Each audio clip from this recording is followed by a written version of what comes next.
रात के 3 बजे हैं, सब शांत है, लेकिन दिमाग में एक तूफान मचा हुआ है।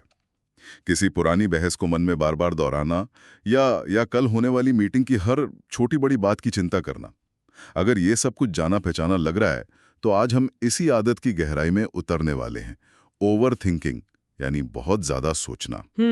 आज इस गुत्थी को सुलझाने के लिए हमारे पास कई दिलचस्प स्रोत हैं।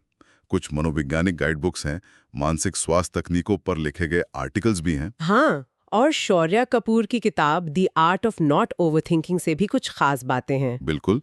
और तो और हम इस पर भी नजर डालेंगे कि जेफ बेजोस जैसे बिजनेस लीडर फैसले कैसे लेते हैं। अच्छा।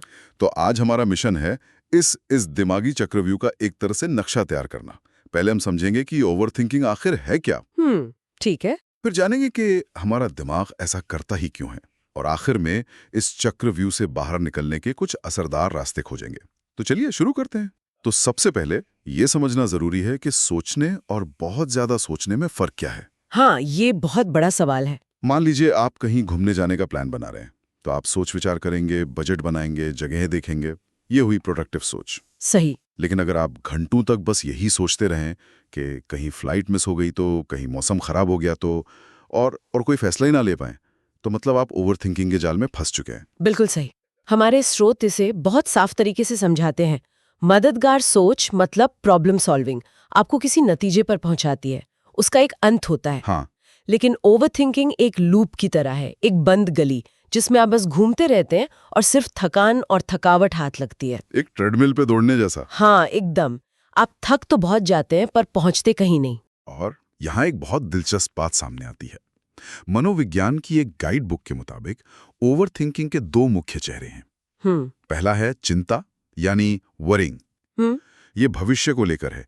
ये क्या होगा अगर वाला खेल, क्या होगा अगर इंटरव्यू अच्छा नहीं गया, क्या होगा अगर लोग मुझे पसंद नहीं करेंगे। ये भविष्य की उन डरावनी कहानियों के बारे में है जो शायद कभी सच होंगी ही नहीं। सही कहा। और इसका दूसरा चेहरा है मनन, जिसे र्यूमिनेशन कहते हैं। ये अतीत में फंसे रहने के बारे में है, किसी पुरानी गलती, किसी कही सुनी बात या किसी असफलता को बार बार मन में चलाना। हाँ, चिंता भविष्य की है तो मनन अतीत का बोझ है। और यहीं पर मनन और चिंतन यानी रिफ्लेक्शन के बीच का फर्क समझना बहुत जरूरी हो जाता है। हाँ, क्योंकि दोनों ही अतीत के बारे में हैं, तो इनमें फर्क करना कभी-कभी मुश्किल हो सकता है। सही कहा। फर्क असल में इरादे का है।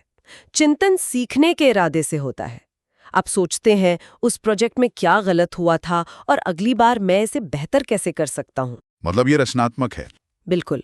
लेकिन मनन सिर्फ उस भावना में डूबे रहने के लिए होता है। आप एक ही सवाल में फंस जाते हैं, मेरे साथ ही ऐसा क्यों हुआ, या ये कितना गलत था। इसमें कोई सीख नहीं होती, सिर्फ दर्द होता है। एक स्लोत में बहुत अच्छी बात लिखी है, मनन करना उस जगह पर मतलब खोजने जैसा है जहां कोई मतलब है ही नहीं। आप बस एक सूखी खाई खोदते रहते हैं। तो सवाल ये उठता है कि हम खुद के साथ ऐसा करते क्यों हैं?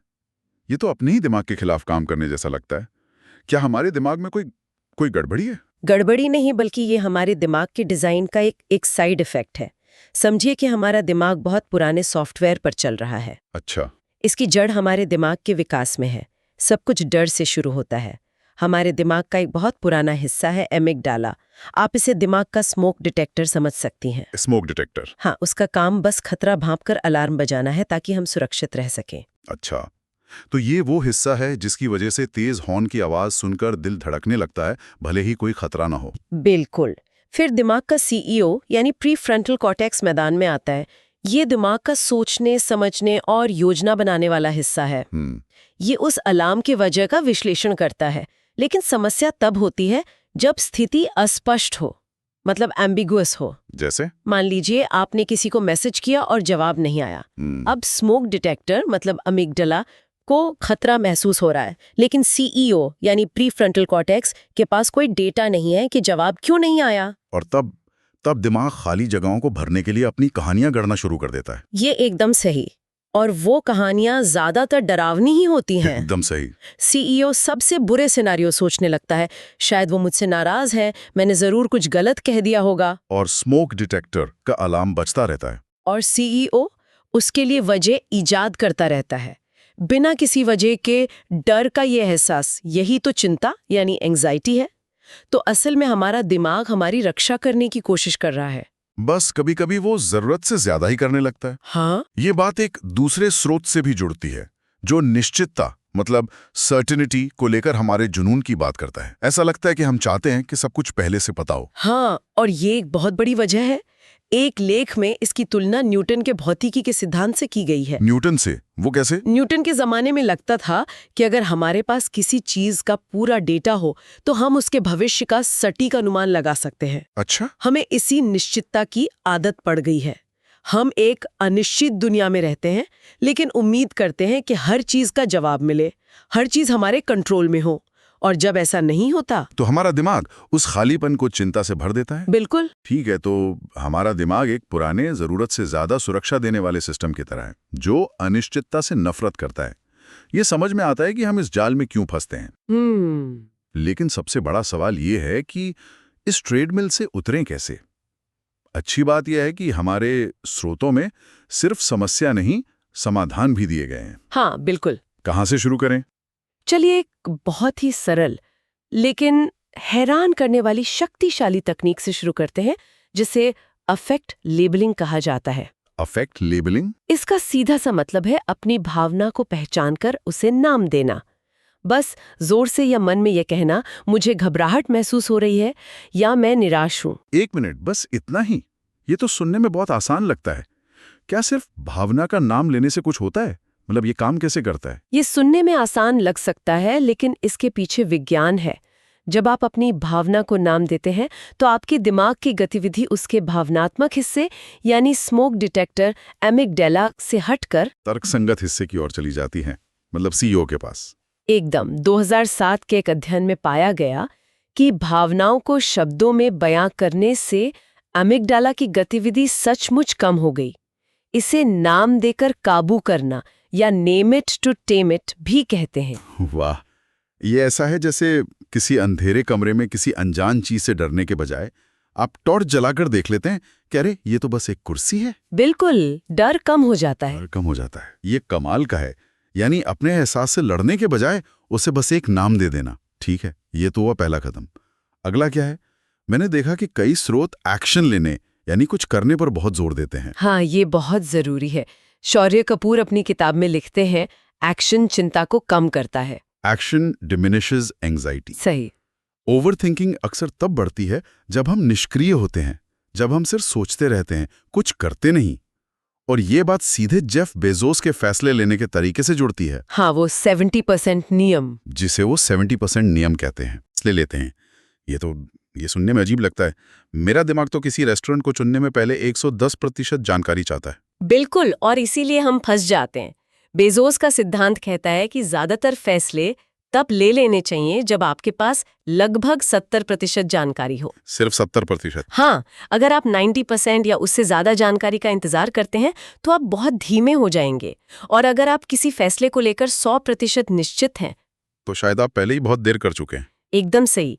इसका मतलब है कि परफेक्ट जानकारी का इंतजार करने के बजाय एक ठीक-ठाक जानकारी के साथ आगे बढ़ना, एक्शन लेना। इससे आप विश्लेषण के लकवे मतलब एनालिसिस पैरालिसिस से बाहर निकल जाते हैं। बिल्कुल। तो मतलब थोड़ी अनिश्चितता के साथ जीना सीखना होगा।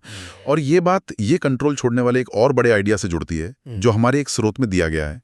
कुछ 2 तीरों वाली बात थी, है ना? हाँ, ये बौद्ध दर्शन का एक बहुत गहरा सिद्धांत है, दूसरा तीर। दूसरा तीर? ये बहुत खूबसूरती से बताता है कि हमें सिर्फ उन चीजों पर ध्यान देना चाहिए जो हमारे नियंत्रण में है। कहानी ये है कि पहला तीर है दर्द। जीवन में कुछ बुरा होता है, कोई आपकी आलोचना करता है, आपका कोई काम बिगड़ जाता है, ये पहला तीर है। और ये अनिवार्य है, जीवन में दर्द से बचा नहीं जा सकता। नहीं बचा जा सकता। ठीक है, तो पहला तीर तो लगेगा ही। हाँ। लेकिन दूसरा तीर है पीड़ा या दुख, सफरिंग। ये वो तीर है जो हम उस पहले तीर के लगने के बाद खुद को मारते हैं। अच्छा। ये हमारा मनन है, हमारी आत्मालोचना है, हमारी मेरे साथ ही क्यों वाली कहानी है। और ये दूसरा तीर, ये वैकल्पिक है। मतलब इसे चलाना या ना चलाना हमारे हाथ में है। हाँ, हमारे हाथ में है। वाह, यानी दर्द होना तय है, लेकिन उस दर्द को लेकर दुखी होना एक विकल्प है। ये एक सोच ही किसी का पूरा नजरिया बदल सकती है ना। बिल्कुल। इसका मतलब है कि हमें पहले तीर को रोकने की कोशिश नहीं करनी। बस ये पक्का करना है कि हम खुद को दूसरा तीर ना मारे। एकदम। हमें ये स्वीकार करना होगा कि जीवन अनिश्चित है। एक। एक स्रोत में एक बहुत अच्छी लाइन है, अनिश्चितता इक्वल्स संभावना, अनसर्टेनिटी इक्वल्स पॉसिबिलिटी।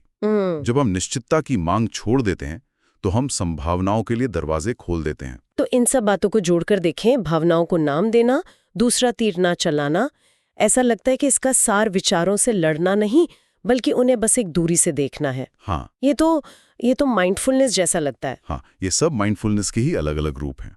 एक गाइड बुक इसे ऑब्जेक्टिफिकेशन कहती है। ऑब्जेक्टिफिकेशन मतलब एक कदम पीछे हटकर अपने विचारों को सिर्फ वस्तुओं की तरह देखना, जैसे वो आसमान में बादल हों जो आ रहे हैं और जा रहे हैं। आप बादल नहीं हैं, आप आसमान हैं जो उन्हें देख रहा है। ये सुनने में तो अच्छा लगता है, पर असल में किया कैसे जाए? शौर्य कपूर की किताब में इसके कुछ बहुत ही व्यवहारिक तरीके बताए गए हैं, जैसे माइंडफुल होकर चलना, जिसमें आप सिर्फ अपने कदमों और जमीन से उनके स्पर्श पर ध्यान देते हैं। अच्छा। या माइंडफुल होकर खाना, जिसमें आप खाने के हर स्वाद, हर महक पर ध्यान देते हैं। या फिर सबसे आसान, बस अपनी सांसों पर ध्यान देना। ये अभ्यास हमें जबरदस्ती वर्तमान में वापस ले आते हैं। हाँ, इससे दिमाग को अतीत के पछतावे या भविष्य की चिंताओं में भटकने का मौका कम मिलता है। ये दिमाग के लिए जिम जाने जैसा है। सही कहा।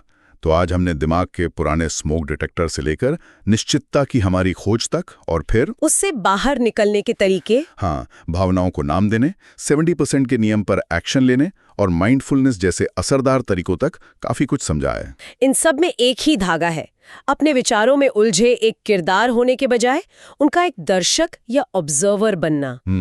ये विनाशकारी क्यों वाले सवालों, जैसे मेरे साथ ऐसा क्यों हुआ, से हटकर रचनात्मक अब क्या वाले सवालों की ओर बढ़ना है, जैसे ठीक है ये हो गया, अब मैं यहाँ से आगे कैसे बढ़ सकता हूँ। और अंत में श्रोताओं के लिए एक विचार छोड़ जाते हैं।